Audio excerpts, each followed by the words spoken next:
Hey, what's up? Good morning, everybody. Good morning, TikTok. Everybody in the world out there today. Hey, I'm just chilling in my bed. Um, my kids getting ready for school. A couple days left for school, and where we live, school ends on May 23rd. But I got up with my son, my oldest son. He's 12 years old. Well, he'll be 12 in August, and the conversation was that my son he always springing things on me at the last minute. When it comes to doing certain things, he's always wanting to spring things on me at the last second instead of letting me know like the day prior or a couple of days prior to what he wants to do or show me or explain to me. So with that being said, I had to explain to him, man, you got to give me time to prepare. And that's what it's all about, preparation, being prepared. You know, springing something on you at the last second and you're not prepared to do it. And it makes you feel bad as a parent. Makes you feel bad as a father or a mother, depending on your situation, because you want to do everything for your kids out of love. We always want to do everything for our kids. That just comes with the territory of being a good parent. You want to be the best parent. And the whole point of this video is overwhelming yourself. Overwhelming yourself, being a good parent. And I kind of feel bad, like I explained to my son. I said, Jericho, you can't spring things on me at the last second. I said, it makes me feel bad as a parent because it feels like that I'm not a good father because I'm not prepared to aid you into what you're wanting to do. I said, you got to stop doing that to me, son. I said, it makes me feel bad. I said, let me know the day prior or a couple of days prior to what you want to do. And he's just looking at me as I'm explaining to him. And I've been home for a couple of weeks now. Been home from work for a couple of weeks.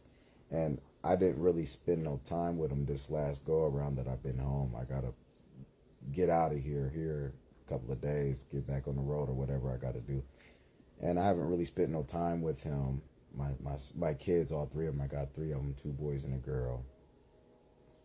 And I explained to him, I was like, yeah, this go around, I didn't really spend no time with you guys. I was remodeling my room. I had some other things going on. And, you get overwhelmed with what you're doing as a parent. And, I always go, I'm not a real big church person, but I believe in God. I do. I believe in Jesus. I believe in God. That one scripture, though, that it always sticks out to me like a sore thumb is a good father leaves an inheritance for his kids. A good father leaves an inheritance for his kids. So as I'm explaining this to my son, I said, son, I do big things for you when I am at home. I take my kids to Cedar Point in Sandusky, Ohio. We go to Kalahari and Austin, Texas. Been to Kalahari and Sandusky. Been to Great Wolf Lodge. Been to Universal Studios and things like that. We go to nice restaurants. I take them shopping. I do a lot of big things for my kids to what I could afford. Some people may have more than me that can do more, which is great. And there's those that wish they could do what I'm doing, which is not good. Hopefully they, you can. You just got to work hard or whatever, do what you got to do to make things happen. But again, leaving something behind for your kids. So I've been doing a little work on my house, trying to get things together to sell it, this, that, the third. And I'm trying to explain to my son about, leaving an inheritance. I work hard and work hard and work hard and work hard, trying to leave something behind for my three kids because no one's never left nothing behind for me. And I said, and I explained to my son, I said, you're still going to have issues even when you get older. But my goal before I leave this earth is to at least try to make it 50% easier for you than it was for me.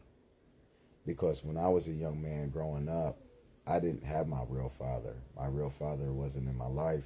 I didn't even know him till I was 15. I never met my real father till I was 15 years old. And then my mother decided that she wanted to tell me who my real father was at the age of 15, right on my birthday. It was crazy. The whole time I grew up believing that my sister's father, the one next youngest to me, my second oldest sister, I should say, second oldest sister's father was my father. That's who I grew up to believe was my real father. But my mother never told me who my real father until I was 15, and I never seen him and met him. But as I grew older and I seen the lifestyle, I understood why my mother didn't explain those things to me. You know, it wasn't at the time.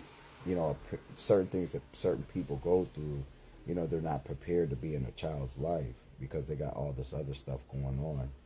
And here I am, you know, growing up with that missing aspect as a young man, not having that real father figure in my life.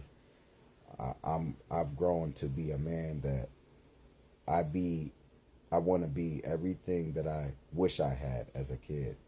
So I tried to afford that moment in time for my children, breaking that generational curse. And I explained to my son, I said, you know I don't spend a lot of time with you as much as I do. I said, but at least I'm here in your life. I'm in your presence. I'm in a home with you. I come home. When I come home to you guys. You know, I come straight home to you guys. And we spend time together in other ways. Of course, we don't get to do everything we would like to do, but we appreciate the moments and times that we do share together while we still have breath in our bodies. And I don't take that for granted, not for 1 second. And the whole point is just leaving something behind. And it's sometimes in life, it feels like you're being blocked and stopped in every area of your life, like everything's working against you. You could be doing the same thing as another person, the same structure, the same setup in your life, you know, working hard or whatever. You're doing the exact same job, maybe in a different city and state. You're doing the same things they're trying to do, but it seems like your situation is not taking off like their situation is. They're doing better than you at a time like this, and you're doing the exact same thing as them. Ain't that crazy how that can happen? But as I explained to my son is, as you get older, you be better than what I am. I said, it's generationally. I said, my father wasn't there in my life, but I'm here in your life doing way more for you than my father ever did for me. And the goal is to help you grow to become a man that you do way more than what I'm doing. So the whole thought to this video is, you know, as us being good parents, trying to be the best parents we can be, don't pressure yourself. You're not going to be able to do everything with your children all at once, all at one time. And there's some things that you're going to miss in this life before you leave this earth that you wish you would have been able to do with your children. But don't pressure yourself. Just continue to grow, continue to be the best parent you can be for your children. Be an example to them, teaching them, loving them, nurturing them. I tell my kids I love them all the time as a man. You know, to me, that's not weak. Some men may think that's soft or weak to tell their kids they love them. Nah, not me. Because I don't want to wait till I'm on my deathbed to tell you I love you. When I had all this time with breath in my body to do it now. You know, God tells me he loves me every day with certain things that I got going on in my life. God would tell me he loves me every day. So with that being said, I tell my kids I love them every day, through imperfections and all. You know, there's no limit on the amount of love that could be given to your children. But don't pressure yourself and run yourself ragged by trying to prove that. Just show up every day and with what you have, and let that be what it is that needs to be understood for your children. All right, TikTok, this is the video that I wanted to share with y'all. Y'all be blessed and have a good day.